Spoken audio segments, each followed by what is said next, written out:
Oke, kita masuk ke teks untuk nomor 33 sampai 36 ya. An animal nursery is a kind of job. People who work as animal nursery workers work in zoos, kennels, animal shelters, and circuses. They are responsible for feeding, watering, cleaning, bathing, and exercising animals. They care for animals' health by disinfecting them and keeping their cage clean. They keep records of treatments that the animals have received from the veterinarian, an animal doctor. Oke, jadi kita lihat bahwa animal nursery atau perawatan binatang gitu ya, adalah sebuah semacam pekerjaan. Orang yang bekerja sebagai pekerja perawat binatang, bekerja di kebun binatang, kandang binatang, tempat tinggal binatang, dan sirkus. Mereka bertanggung jawab untuk memberi makan, memberi air, membersihkan, memandikan, dan membuat binatang-binatang itu olahraga gitu ya. Mereka merawat kesehatan binatang dengan disinfecting them. Maksudnya apa sih disinfecting them?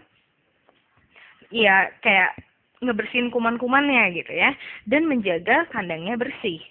Mereka menyimpan pencatatan dari perawatan tersebut.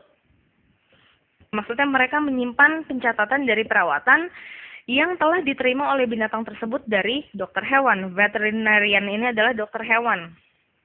Okay? Animal nursery workers have serious responsibilities and functions. They provide care for newborns and young animals, prepare their food, and transport them to feeding areas, and deliver food and water to them. The food they prepare is different for each species of animals they care for. They fill nursing bottles, which have been sterilized with the appropriate feeding formula. They also take care of orphan animals. Jadi pekerja perawat binatang ini memiliki tanggung jawab dan fungsi yang serius. Mereka memberikan perawatan kepada yang binatang-binatang yang baru lahir, binatang-binatang yang masih kecil. Mereka mempersiapkan makanannya, membawa mereka ke area tempat memberi makan, mengantarkan makanannya, dan mengantarkan minumannya. Oke, makanan yang dipersiapkan itu berbeda untuk masing-masing spesies binatang yang mereka rawat. Oke, mereka mengisi botol susunya yang sudah disterilisasi dengan formula, ya pokoknya ada formula yang tepat gitu ya. Mereka juga merawat binatang yang yatim piatu, kayak orphan ya, yatim piatu, binatang yang udah nggak punya ayah maupun ibu, nggak punya induk gitu. They observe newborn animals and check for signs of disease or abnormality. They may perform physical exam on the young animals occasionally, taking their temperatures, pulse rate, and blood pressure. They are also in charge of cleaning and preparing comfortable sleeping areas for animals, removing waste, cleaning, and disinfecting them. They also make sure all cages and enclosures are safe. Okay.